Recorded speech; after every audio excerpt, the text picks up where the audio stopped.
Hello, happy Monday to you. Welcome to the second look. This is Back of the Net. My name's Sam Davis. My name's Tom Jordan. Look, just want to quickly say a massive thank you to all of the new subscribers we've gained over the weekend. I sense that a lot of them are Spurs fans and they were very complimentary about most of the things we said, Tom. I say most for this reason.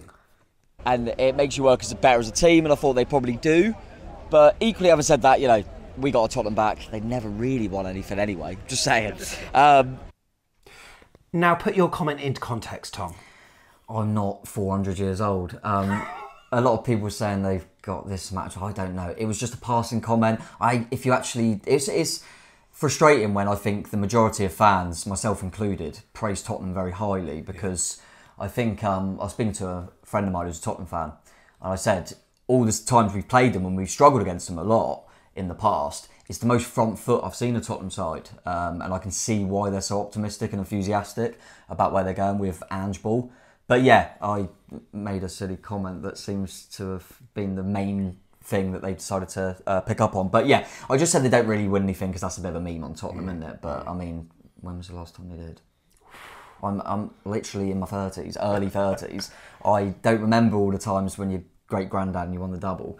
But they were very good to watch, and I don't think if they keep Ange Ball, a trophy could easily be around the corner for them because they're going to be a tough, as we'll dive into, a tough team for anyone to face, I think, because it wasn't like we were horrific ourselves, and they showed against United as well that even against better quality of opponent, they're going to be a tough nut to crack, mate. So Bournemouth went down 2-0 at home to Spurs. It was live on TNT Sport. It was one of those annoying 12:30 kickoffs, which I really don't like because it just puts you in a rush beforehand. I mean, usually my match day routine starts about 11 o'clock if it's a 3 p.m. Yeah. So technically that means I'm starting at 8:30 when I'm still in bed. That's not right. However, yeah, 12:30 kickoff, and it was a game that had lots to talk about off the pitch as well, with the weather alone.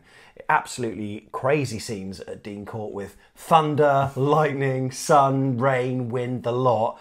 But ultimately, it was a match between two teams that one of them was quality and the other is still finding their feet. I tell you what, mate, really frustrating at times, but I'm trying to temper my emotion by realising, look, we've got so many players out, we're still finding our feet. Rome wasn't built in the day, but in the meantime, there are still some frustrations. I suppose that's the natural thing, right? Yeah, of course. I think we look back, Tottenham at home last season, and we threw that game away. We were 2-0 up, and we were all really annoyed about that. And I think going to the previous week, we lost 9-0 at Liverpool. This time we lost 3-1. So you should be a lot more optimistic because there's clear improvements. But what also ends up happening is you start going, oh, what if? Because we weren't quite... You've only got to look at the West Ham game. I mean, West Ham were top of the league for a time over the weekend, and the only team they haven't beat this season was ourselves.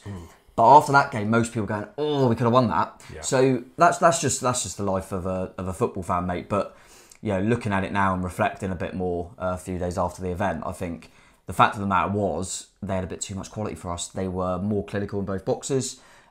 They've got better players. It's all the things I'm saying are what you'd kind of expect from Tottenham v Bournemouth at this moment, I would say. That both teams play some decent football. Both had opportunities in the game, but the quality shone in the end, and they just had a little bit too much for us.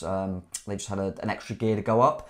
And we all know that it's hard to implement a new system and a new style when you've got some real key players out as well, which hasn't helped us. But what I will say to Tottenham's credit is they're also going under a new project and a new style and lost their main focal point, and they're adapting very, very quickly. So massive credit to them and the manager.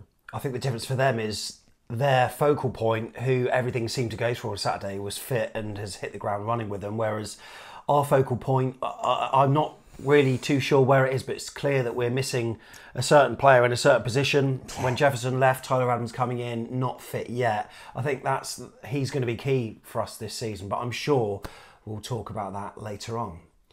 Well, we're pleased to announce that this season, Back of the Net is sponsored by Green King Sport, where football is more than a game.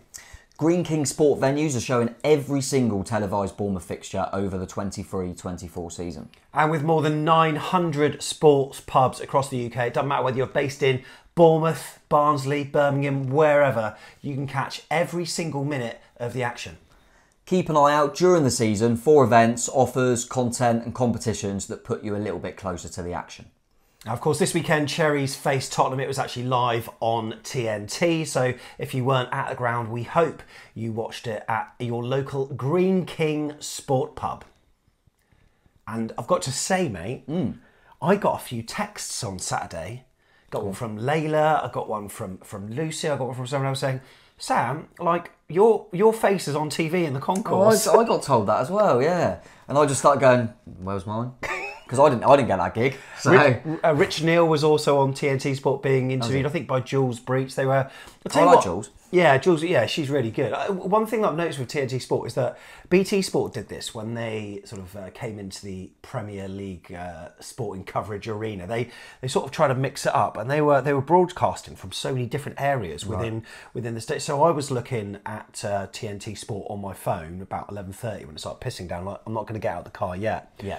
And Crouchy and Joe Cole were doing keepy-uppies in the Bournemouth changing room. Brilliant. No word of a lie. Love that. And then, they're filming in the concourse, they're filming in the tunnel, they're filming in all sorts of different areas. Then Jules Breach is outside the stadium, getting loads of different vox pops from Bournemouth fans. And yeah, in terms of the coverage, they are certainly bringing something else to the game. But I wasn't even sure whether the game was going on at one point, mate, because everyone seemed to have on their phones notifications that the game is postponed. I know, I stood there and I was, oh, you're right, mate, I saw you. And then you went, game's off.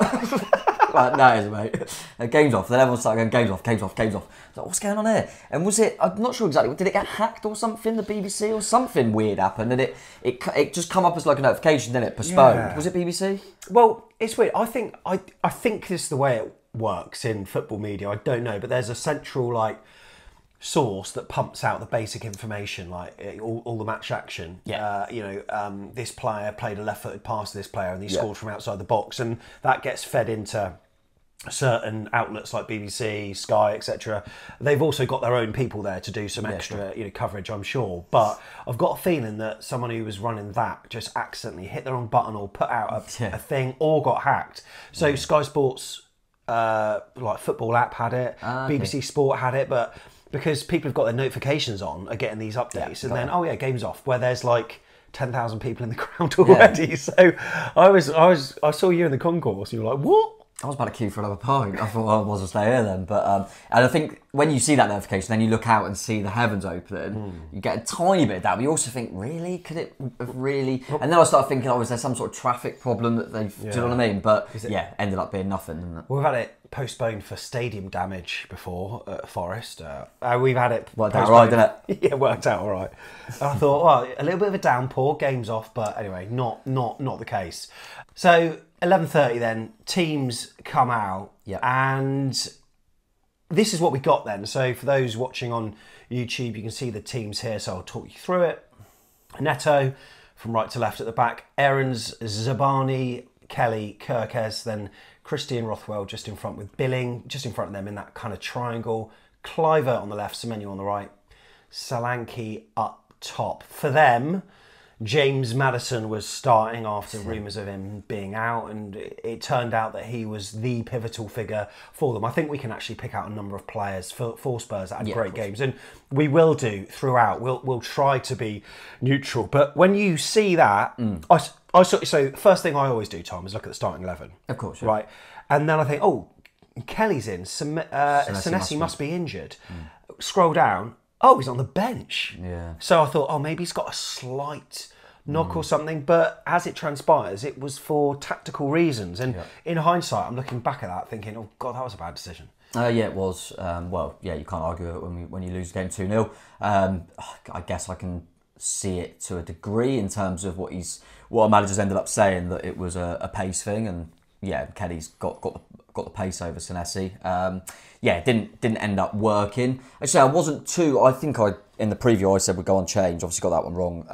And Kluivert got the nod on the left, which I wasn't as surprised about. I thought that was. I think we discussed that in the preview. Kind of that was one I thought maybe might give him a go over Anthony. Another one that people might disagree. I'm sure I'll go into it. I don't think worked at all. And for them, I changed Maddison because we heard about the knock, but they were actually unchanged, weren't they? But as the game went on, then them changes for me didn't work whatsoever. I thought both changes were, and I'll go into why, because I think there is this perception that Clive had done okay, and he probably did, but there's reasons why I think it didn't work personally. And yeah, it was, you're there to make big calls as a manager, and if we go and get something out of that game, you go, what a genius putting Kelly in. It just is what it is. It just didn't work, and he's got as a new manager as well, he hasn't really seen Kelly because he didn't really do pre-season, and you could also say that when he brought Semenyo on, when he hadn't seen him before because he wasn't in pre-season, and look how well that's turned out. So you've got to try these things at certain stages, and I guess from his point of view, he thought we might lack a bit of pace at the back. Kelly's fit now. Let's see how he gets on with Zabani. He's got this kind of way about him that's very chilled out vibe, almost pedestrian at times, but often his pace gets him out of trouble. And sometimes I see these kind of lazy passes, or maybe overhit passes, just weight-wise. He's firing balls at there was one at Milos Kerkez that was fired way too fast. You look at how Senesi does in a game, and I just think he rarely puts a foot wrong. So that's one thing that maybe they were just thinking with Heung-min Son on the pitch and some of the pace they've got, he would be better to deal with it, but didn't. No, and I think the only thing you could probably, that I would, if I tried to go for Kelly, is like we mentioned, that he's better in a foot race than Senesi. But to be honest with you, I don't like I say, let's put it out there. Lloyd Kelly's not the reason we lost this football match.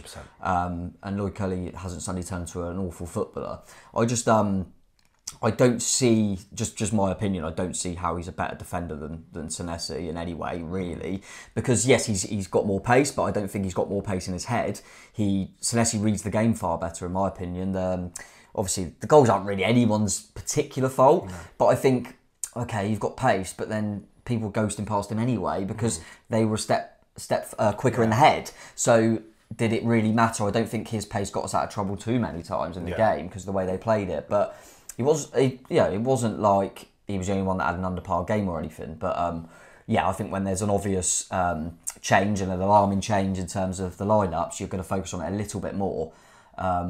It's a weird one. I think I spoke to you about it, but every manager, when Lloyd Kelly's fit, Lloyd Kelly plays. There's got to be a reason. There's got to be a reason for it. They know, and that's the same as Adam Smith, who's had his critics over the years. He's always played. Yeah, so there's got to be a reason for it, and maybe pace is a big factor. And don't get me wrong, he's got quality as well. He's not just pace, but for last season probably, and most evidently because he was obviously, he had a lot of quality in the Championship. I think in the Premier League the first time back, I didn't see it last season. I felt Chelsea. Just haven't really seen this kind of level of quality from him. I don't think the odd injury, the odd time playing left back, hasn't helped his progression in my opinion. But and I certainly wouldn't let Lloyd go. But for me, it was a strange call. Yeah. Okay. Well, look, let's talk about what happened then. I mean, the first moment of madness. You in the Telegram group. We'll talk about Telegram later on, how you can get involved in it. By the way, you said that you thought Neto looked shaky at times, and that was conveyed in the 14th minute when he somehow just gives the ball. I mean, why? Obviously, we're looking to play it out from the back whenever we can, but he played it straight to one of their players who then we nearly counter through Son. However, he manages to recover and save. But oh my goodness me, that could have been easily 1-0 down thanks to the keeper. And there's been a few moments like that over the last year or so where I've always looked at him thinking, shaky. I love Neto, and I think the leadership he brings, and he's a good quality goalkeeper. But there's with goalkeepers at the end of the day, if you make an error, if it's punished, you'll never hear the end of it. I do feel like back in the last season and start of this season, he's made some errors, but they haven't been punished. And I do wonder if they're, I mean, I'm hoping I'm completely wrong, but I do wonder, because he's clearly our best goalkeeper, by the way, if there'll be a spell where some of these errors get punished and we'll start looking at him a little bit. There's in the general game, I think there's a few moments, oh God, what's he doing there? Whether it's with his feet, whether it's a save that looks a bit unorthodox, and just... there's just a few little moments. Nothing to say we need a keeper or we need a drop or anything like that. Don't get me wrong. I'm just it was just something that I noticed, like you say, with that as well. And we'll get on to the first goal. It's not an error. But it's not the best goalkeeping to try and save it, is it? No, it's very difficult because the ball's played through by Sarr, wasn't it? Yeah, and then Madison was running onto it, and I wasn't sure what he was going to do, but he just got the slightest touch. And like I said on the vlog, it sort of reminded me of their goal last week for Man United, where Curtis Davies got the slightest of touches. I think it went down as an own goal in the end, but yeah, and he just managed to. I don't know, because in my mind, if I was Neto, I would expect James Maddison to be going to my left, and he didn't. He sort of let the ball carry on its trajectory and just added a little bit more. It's not an error. It's so hard. It's definitely not an error. No, and that goal is not down to Neto at all. All I'm saying is, would a top quality goalkeeper might do better. It's just what I'm pointing out. I'm not saying that's an error at all. But yeah, like you say, mate, he ghosted through pretty comfortably. It was a very, very clever pass. From Sarr, it was perfectly timed run, wasn't it? But yeah, that's what was happening all game. Maddison is their best player. Our weakness at the moment is in the middle of the pitch, and it was so evident. I found it funny the way the North Stand were singing "Southgate's right, you're in shite" to him when he's clearly unbelievable and now their best player. And it was nice to see throughout the game him having a little bit of banter with with the home fans in the North Stand. I say home fans in the North Stand. There are also some Spurs fans. What is going on? It's happening all the time when we play the top 6 sides. In the South Stand, there were Spurs fans in there. Of course, like hospitality people going in there. Even the ball boys were celebrating when Spurs scored. What is going on, mate? It seems to be that fewer and fewer Bournemouth fans are actually watching their own team now. Yeah, I know. I do believe the ball boy plays for us at the young age and is a Tottenham fan. Suppose that's difficult if he's a ball boy, but it just happens all the time. Then it's not going to stop, in my opinion. I think it's quite easy. I think in terms of what stewards kind of there to do, surely one of the things is pick up the seat number and report back to someone that's in the wrong stand, surely. One day it's going to kick off, there's going to be a fight, and it's going to be reported nationally in the press, and it's not going to be a good look on our club. We need to all do our bit in terms of reporting seat numbers. Whether anyone did or not, I don't know. But anyway, you can always comfort yourself with a half and half scarf, mate. Don't. I saw them before the game, actually, just on the side, weren't they? Nice little half and half. Just to remember the day that we lost 2-0 to Tottenham. What a memory that would be to have as a scarf. Yeah, weird, don't get that either, but there you go. That's kind of the way we seem to be going down at the moment. But yeah, it's just, I think, like you said, it's a good point about, it could kick off sometime when you got finger safety stuff with fans in the wrong stands. But yeah, for me, I've just always thought of it probably a bit too sentimentally, but I know people that can't get to games, really struggle to get to games, can't go with a friend or family member that they've been going with for years, and it potentially might be because the away fans got your seat, and because they've got a bit of that. So yeah, I'm not a fan of it, mate, but yes, and I don't feel like it's going to stop anytime soon, but all you can do is... What's scary is that in the Premier League, we've got the lowest amount of hospitality seats as a ratio to match-going fans. If they're looking to increase it even further, in my mind, that's alienating fans from our club. There are a lot of fans that are feeling a little bit alienated, and they've got the right amount of points to watch their team in the Ted McDougall stand, but they can't because the cheapest seat is £139. It's just, but in the same breath, I can understand that there's a bigger picture here, and they need to monetize everything they've got in order to have the funds to build a stadium that then is inclusive for all. So they at the moment, they're trying to do everything they can to fund that, I'm sure, by squeezing every last drop out the stadium, like we've said before. So I can understand it. I just hope that the people that have been supporting and going to the games all these years, in the 3 years that they get frozen out, don't lose the love of their club and decide, actually, I can't be bothered. But we've gone off on a tangent. Spurs look classy. Spurs did look classy all over the pitch, and we did lack, in my mind, a little bit of a cutting edge. There was some really good sort of build-up moments, but really, I mean, we can see the shots chalkboard there. I mean, if you have a look at it, it looks like we registered lots of shots, but they never really troubled the keeper, did they? I can't remember the goalie making a really, really good save. We had a few moments, but they were few and far between. But I just found any time we did get into that last third, we lost our heads a little bit, and the build-up play was all right, but when it came to the crunch, we just weren't on it, and that's shown with like Philip's shot just before half time. There were Semenyo had an effort which was well blocked. I think there was a header at the far post, I think again by Philip, that didn't really test the keeper. So we were getting into the positions, but when it came down to it, we just couldn't quite manufacture it. No, like you say, didn't have that cutting edge. Some of the build-up players, you say, mate, was quite nice, and you thought, right, we're getting somewhere, and then it kind of broke down.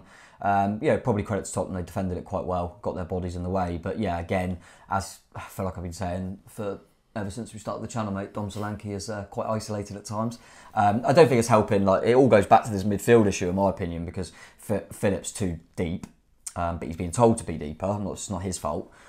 He's being asked to play slightly more reserved, and we all know, we've seen it enough with Phil, that he's only really effective if he's further up the pitch. So if he's not doing that role, we struggle. But then can Christie do a deeper role? Probably not. So it's really difficult to get the balance in there. He's obviously trying to change it at half time, bringing Lewis on, and that's good to have him back. But yeah, it's really difficult to get that balance with that three, because I would say all three of them, none of them are playing their natural position, and that's the three in the middle of the park. And when you've got a player for them that is playing in the perfect position for him, where everything's going through him, then he just completely dominated. I tell you what, there was that moment on what was it, about 35 minutes or so, when Semenyo, at the time I thought there was a foul on the edge of their box, and then they broke. And this is what obviously happens when you commit so many players forward to your attacks. Whenever they get the ball, there is going to be that risk, and Spurs nearly did punish us. Harold Charlison didn't score. I don't know, probably because it is Kirk has done really well, didn't he, to get back? He did well, and kind of hoof it away. But yeah, I don't know how that's dangerous, man. I mean, it's difficult to see it's Romero, isn't it, that makes the tackle on the edge of their box on Semenyo. He's very, very, the way he's tackled, I think that's more dangerous than the studs up for me, that scissor action. Do you think if they'd scored, VAR would have looked at that? That's true, it's a good point. I really hope they would have. It's a good point. I don't want to call for red cards, but I'm just surprised it wasn't really looked at and maybe thought, well, that's got to be a foul. I'm surprised they haven't gone, look, you missed a clear foul there, it's a bit dangerous, maybe give him a booking at least, and Bournemouth should have a free kick there. Unless I know everyone's talking about the fact that there's a case that they go down to 10 men there. But there's also a case that no one's really mentioned, that we got a free kick right on the edge of the box there. I know we're not brilliant at set pieces, but it's a good position to have a free kick. It was just frustrating. I did notice, actually, when... Who did Man United play this weekend? Forest, was it? Yes. I saw Fernandes. I saw him try to do what Phil Bill did to Kiefer Moore. Oh, really? Yeah, with one of those free kicks from that exact angle. Yeah, well, didn't quite work. They can try and replicate it. But you know what? We should have had a free kick there, but we managed to get away with it. Philip had that chance before half time. I think I said to you at the break, mate. I think it was on the vlog that was the thing. I didn't think we were awful. No, but was I happy? 1-0 down, I'm relieved actually that it's only one, even though we had a few little chances, like you say, Billing flashed one across. I was kind of relieved, and then I don't know if it was an injury or a bit tactical, but obviously chuck Lewis on, and just want to say, without him being brilliant, I thought he looked pretty sharp for a guy that's been injured. I thought he was fine on the ball. Again, he's not a crushing defensive midfield player, but yeah, it was nice to see him back anyway, wasn't it?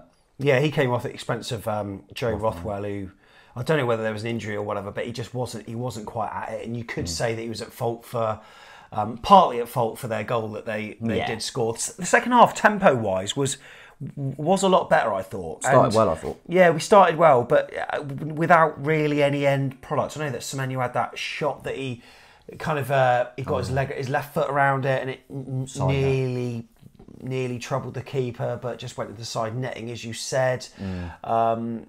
Later on in the game, Anthony comes on and a weak shot on goal. But there were a few moments in the half where I thought, you know what, we're looking better and we're looking sharper. But then what happens is we have a break in play, which I've said this on the fan cams, on the vlog.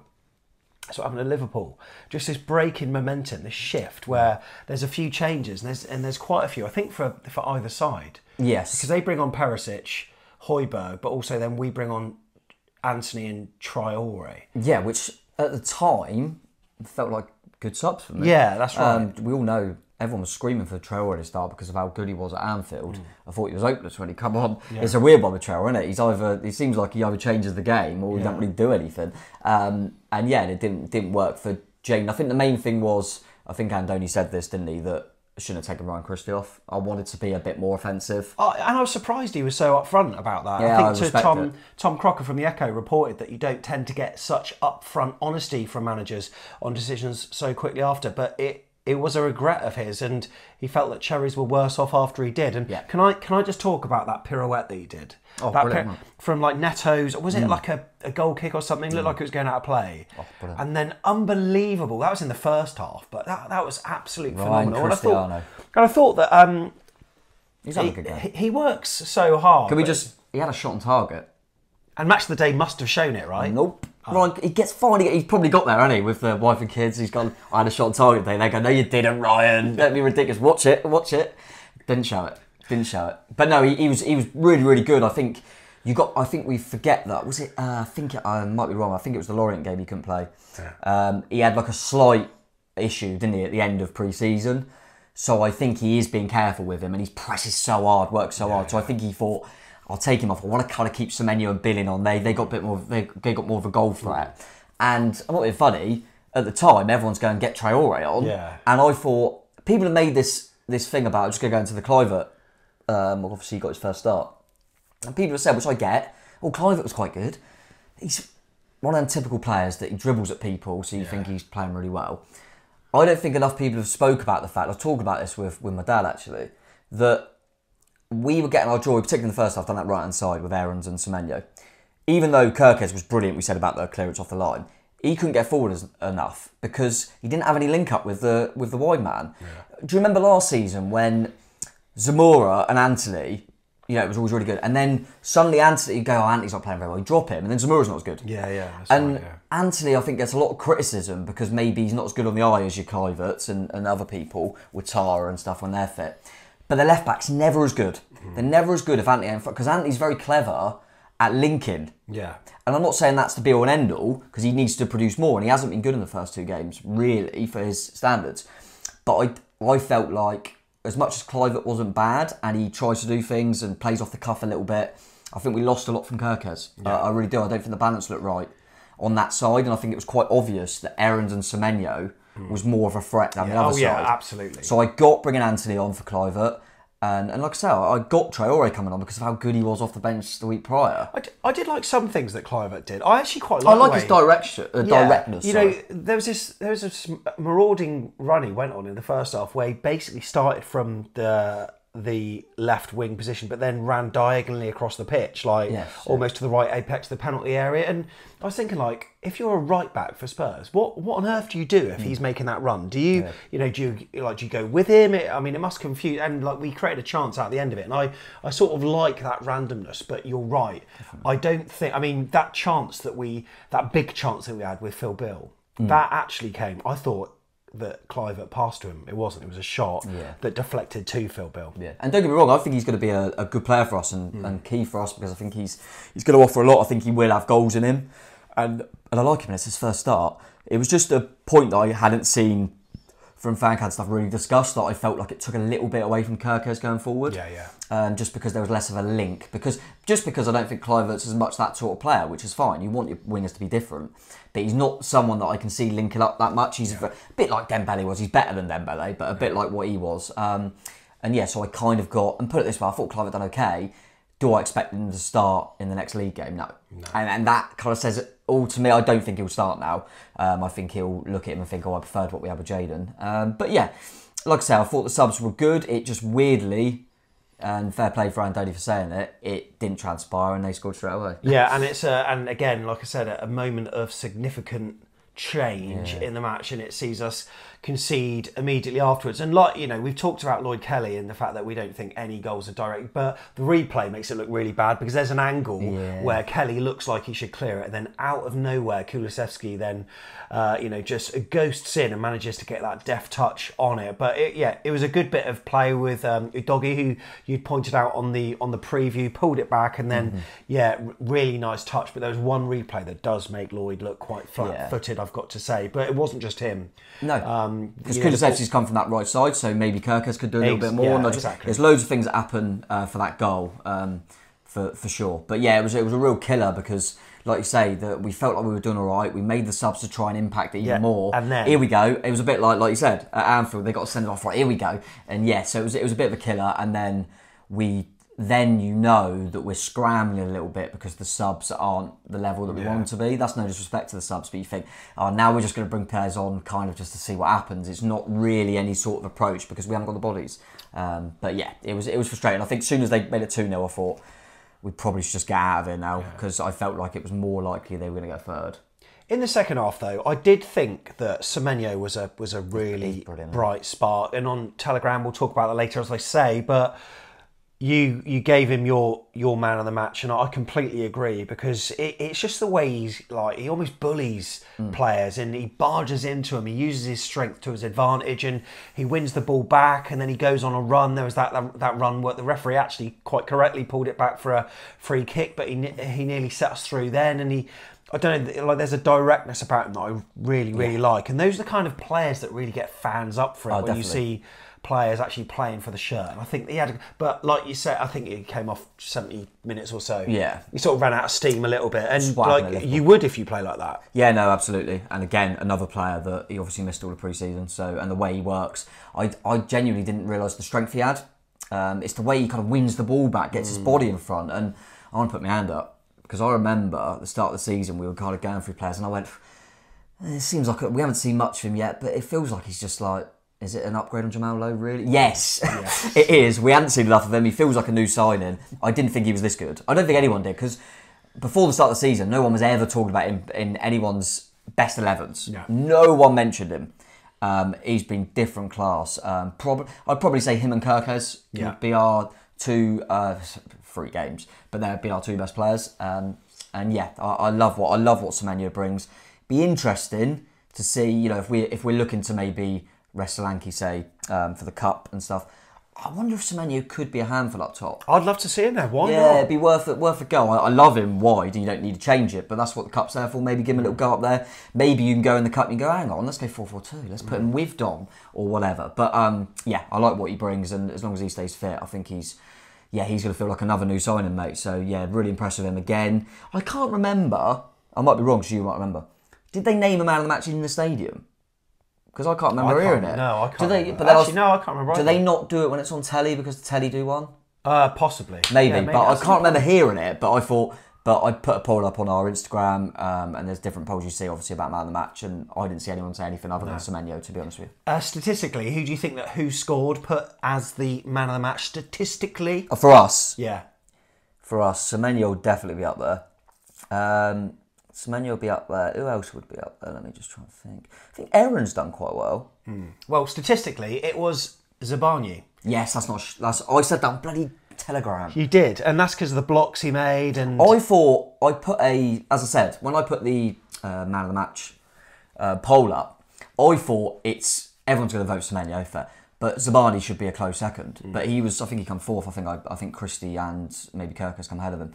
But I thought Zabarnyi didn't do anything wrong all game. I thought he was mustard. I thought he won some headers. He was good at coming out with the ball at times, which you got to remember. He's kind of, I feel like the first 2 games, he's been that deeper one, and Senesi's been bringing it out. Yeah. And I felt like in this game, we let Zabarnyi bring it out. And I think you forget how young he is as well. I think he's top drawer, and yeah, I think he went under the radar. That doesn't surprise me, actually. I said, bloody, why didn't I say that? Can we cut now? Does it worry you that, look, we're all pointing towards this one position, right? This Tyler Adams position. Yeah. Does it worry you a little bit? You know, pressure on Tyler Adams. Yeah, we've still got a lot of strong players on the pitch here, and we're all like, well, we got Alex Scott out, we got Tyler Adams, but we can't play all of them. We can only play one. What I will say is, yes, obviously that's a key position, but it goes into a wider point, because if you don't, without having your midfielders there, you've got Rothwell playing in a role that he's not used to. Billing has to then go deeper, which he's not used to. Christie has always played wider for us, actually. Yeah, and he's now playing. So it's not just one, even though it is one position, it means that everything has to be a bit unbalanced. Everything's out of joint because of that. And then you can go deeper and go, when the centre-halves get it, defensive midfield player knows where to be. Rothwell's kind of like, do I drop back here? Do I go forward? And then little runs off the shoulder. They're not used to it, and it then culminates into a lot of different things, and I think that's what's happening. And I want to make a point that whatever happens, Rothwell is to go into a role he's never played. He come to us as a goal-scoring midfielder. Yeah. And credit to him. I really hope that once we get, hopefully, Tyler Adams and he ends up being really good for us, I would love to see Rothwell playing essentially a little bit further. I'm not being funny, I know we've got loads of options there, but a double kind of pivot of Adams and Rothwell with Billing in front, say, sounds really good. But yeah, and I think at the end of the day, into the game and talking about that midfield area, before the game, if you had seen the two lineups and you'd gone, right, guess the sort of match report of the game, I'd have gone, we're going to do all right, but Maddison's going to have too much joy. He's going to be the difference because we haven't got the midfield and their best players playing in there. Yeah. So Maddison will probably be the difference in this game. That's exactly what happened. I don't think it's... If you look at the two lineups, is it really surprising that James Maddison had a lot of room?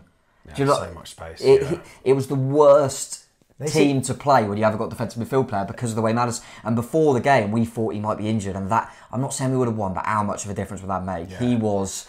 I'll tell you what, I'll make a point, actually. From all the time we've been in the Premier League, one of the best I've seen live. Wow. One of the best I've seen live. You've got loads, but I always thought, in that position as well, I always thought, David Silva had a few quality games against, obviously, De Bruyne. One of the best that you've seen. Honestly, for Leicester he didn't, because he actually set us up last season, didn't he? Phil Bill. And it's always harder when you're in a Leicester team, no respect to Leicester. Yeah. But that game, I thought, wow, he's just running this game. And we've always been pretty decent when we've been in the Premier League, and there's obviously a lot of quality players, as I mentioned, with De Bruyne and different people in the Hazard at times. But yeah, for me, he's up there. I thought he was unplayable. Well, when you look at the heat maps, I mean, the centre of the pitch really was their hotspot. What was frustrating for us is that the only way we were getting any joy is when we go down the wings, whereas they were cutting down the core of the pitch, weren't they? Yeah. All of the time. And he was pulling the strings. I think a number of their players, we could probably name most of them, but Spurs have got something this season. I don't think that they're not going to be challenging for the title. No, but they're not going to go off top four, definitely. It must be exciting for their fans now to be watching, 11 players that are giving it all and not having to rely on their main target man anymore, who scored 2 for Bayern, but didn't he? Yeah, he's already flying. And also he missed a golden chance to score his hat-trick as well. But. I think there's definitely room for optimism. I think they'll keep their expectations pretty low and not start going, oh my God, can we win the league? Because that's when you start getting to problems. So I do think that it's mad, isn't it? They've lost an absolute goal machine, and the replacement striker can't hit a barn door. But I feel like they'll score more goals this season, and that sounds mental, but that is what style they can get goals from anywhere. And Richarlison will get a few, and I think they maybe before the end of the window might bring another body there. But Son will get goals, Kulusevski will get goals, Maddison will clearly get goals, and as we saw in other games that you have someone like Sarr can bomb on and get you a goal as well. I thought him and Basuma were brilliant at just allowing Maddison to do what he wanted because they were just perfect in their roles. And actually, as much as I felt, I think we said before the game, that we might get in a little bit more, and as we talked about, we did have a few little moments like building up to the edge of the boxes and stuff. Van der Veen was solid. Solanke didn't really get a look in during that game. He's got a lot of pace and he's good. And Udogie, I think you mentioned him earlier, mate. Weirdly, I think we said it, he's come from Udinese, they signed Zamora to replace him. Well, I think he's better than Zamora. Yeah. But he looks like a player, and it's probably going to be for them, which I'm sure they'll be aware of, the squad. Because I look at it, and there's no respect to these players. You go, the Doggie's out, you go, Ben Davies. If one of them centre-halves is out, Davison Sanchez, Eric Dyer. I know they might get someone in late, but that's the only thing for me. You will get injuries over the course of the season. But the style under Ange is just... It's weird how we all call him Ange, isn't it? Although Dyer, I've got to say, helped change the game. Well, I think him and Bentancur, when he came on in the home game last season, I think he actually just calmed things down a little bit. True. And Bentancur also was superb. Right, so look, it's frustrating, it's annoying, and look, a lot of Spurs fans, and thank you if you've subscribed or liked any of the videos over the weekend, but they were praising, like we've said, a lot of Bournemouth fans for their comments. So I haven't seen much of Twitter, Tom. Has anyone been losing their shit a little bit in terms of Andoni or AFC Bournemouth, or is everyone sort of have a little patience? Is everyone still okay? I think from a Bournemouth fan perspective, I think so. Well, that's good. I'm glad to hear that. Yeah, I think you get the usual match. I don't know why I watch. Well, what I should do is mute it when they talk about Bournemouth for 4 seconds. Oh, hang on. I saw a 30-second clip where he was looking at the amount of money that Bournemouth have spent. Yeah, and then saying that they're injured. Yeah, and then it was more like how we've started and we could be in trouble for getting, with the fixtures we've had are a joke, by the way. They're going to come as well. But yeah, and I think it's easy for them to do it. Gary Neal, credit to them, they got their first win, didn't they? So it's probably easier to do it. And yeah, listen, they're told to talk about us for 20 seconds. They don't really know what's going on, do they? They're not focusing on teams like Bournemouth at Match of the Day. But Cherries fans were okay? Was there anyone losing it? No, I didn't see too much, I don't think. Okay. I think, there's certain bits and bobs, and there was I think, as you mentioned at the top of the show, there's always a kind of debate when there's a change in the lineup, and I think a lot of people would debate. There's then pro Kelly, some people saying, how's Kelly starting? He's rubbish. Some people saying Kelly's our best defender, he should be playing, and that's what's there for. It's all up for debate, and I think if you could make a case that Kelly's better than Senesi, you can make a case the other way. I sit on the Senesi side, but. I think we've got 4 really good centre halves actually. So it's Brett Pittman versus Jan Kermigan all over again. It's good to have them. Good to have them kind of headaches and problems. And and I think it is what it is. We've got a good squad now, which is good, and we're going to get more players back. So I think everyone's still a little bit. Stay calm. It'll be all right. And also, when you check out the league table, we are staying up. We played West Ham in a Champions League spot. Played Spurs in a Champions League spot. Played Liverpool in a Champions League spot. So to put it into context, like it's not that we've played teams that seem to be in a pretty good vein, rich vein of form at this point in time. West Ham, especially, I think have done great, and there's a lot of fans eating humble pie a little bit. Will that last? We don't know, but with James Ward-Prowse and stuff, what they played them at a good time actually. Yeah, they're looking all right. Spurs are looking good, and Liverpool, after their last gasp heroics at St James's Park. I know, mate. We'll talk about that on the They are better with 10 men, aren't they? Yeah, they are better with 10 But yeah, I agree, mate. You look at them fixtures, at least we've only got Brentford, Chelsea, Brighton up next. So are we ever going to play anyone on the bottom half? I'm not sure. But yeah, it is what it is. You've got to play everyone twice, haven't you?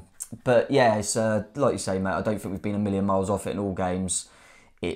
And the place we're in at the moment with, I think I've said this a few times, but you've got, and this is not meant with any sort of, I'm trying to have a dig or anything, but you're literally going from, you could probably it's probably too far back to say like Tyndall and Woodgate, but Parker and O'Neill, for example, the way they play, which to a degree both of them were successful at, is pragmatic, is a bit more, let's pick our moments on the counter, but let's be hard to break down, and we're suddenly going the complete opposite. So to expect, and we've got about 8 injuries, so to expect that to just go, well, why haven't we beaten Tottenham and Liverpool? It's calm down. Yeah, we can't. Gary Barlow said it best. Yeah, right? Exactly. Better patience. We'll be fine. Yeah, and we'll be fine. We'll be fine. I'm really looking forward to the players that are coming back, and there are some teams that do look in a worse position than us. It's funny. I was saying just off air, like on James Alcott's show with Flav, the Jaffin podcast, they were saying that each Premier League team has got their own kind of number of games they can not win before fans can legitimately start having a pop. Obviously with the top 6 sides, I think that number is naturally going to be smaller because of all the money and the expectation that comes with it and the huge fan base. For us, I'm not advocating this at all because we're nowhere near a position where that would, but like, how long could we go without getting a win? I mean, the media perception will be probably quite quick because they'll go, well, they got rid of O'Neill after teaming up, so they'll get rid of him. But I think from inside Bournemouth, if you've got a brain cell, you wouldn't think about it this season. If you're trying to do a project, I never understand not giving it a bloody season. But yeah, it's an interesting talk point because I was thinking that if I was going, should people be questioning Sean Dyche? But because it's Everton, and everyone goes, oh, they're always a mess. He kind of didn't get any pressure. It is weird. I think you'll end up having a thing that's probably been against us in the past because we've got a few managers sacked by beating them. That if you don't beat Luton, you're in trouble. I think that's what'll end up happening. If a team don't beat Luton, he could lose his job. And I remember us having, I think we got Mourinho set. There was another Chelsea, might have been Sarri. We've had that a few times. Everyone going, well, if you can't beat Bournemouth, you ain't good enough. So yeah, interesting one, mate. But yeah, I'm absolutely fine. Like you say, credit to Tottenham, they look very good. And we just couldn't quite match it on the day. But yeah, I'm still happy enough. I think we'll be absolutely fine, mate. And yeah, as you say, cheers to all the Tottenham fans for subscribing. And I'm really because they're probably thinking they love the fan cams. Thinking, oh, they're talking about the game now. I wonder who Sam has on with him. Oh, it's the only one we didn't like on fan cams. So I apologise, and I'm sure you'll win something. If they win something, they're going to have me, aren't they? Yeah, meme it up. It's a busy old week for Back of the Net. Like we said, we're going to have an agenda show where we're taking a look at the press bits, but we'll only do it when it's a clear week. So it's after every home game, but there's a small matter of the Carabao Cup on Thursday. So Tuesday, we're going to be travelling to Swansea, and then there'll be a vlog on Wednesday. No fan cams, but we'll have our own reaction, I'm sure. And then we'll be getting into the preview stuff for Brentford. So busy old week for Back of the Net. Tom, it's been wonderful. Been wonderful, mate. As I say, everyone just stay calm. I'll tell you what, I fancy a cup run. So, it's not far away. We'll be fine. I reckon, clip this one up. We got 2 games this week. We ain't losing. There you go. Tom has said it. Whether you've been watching or listening, thanks very much for listening to Back of the Net. We'll see you soon. Up the Cherries. Mate, definitely going to win something now. Jesus Christ.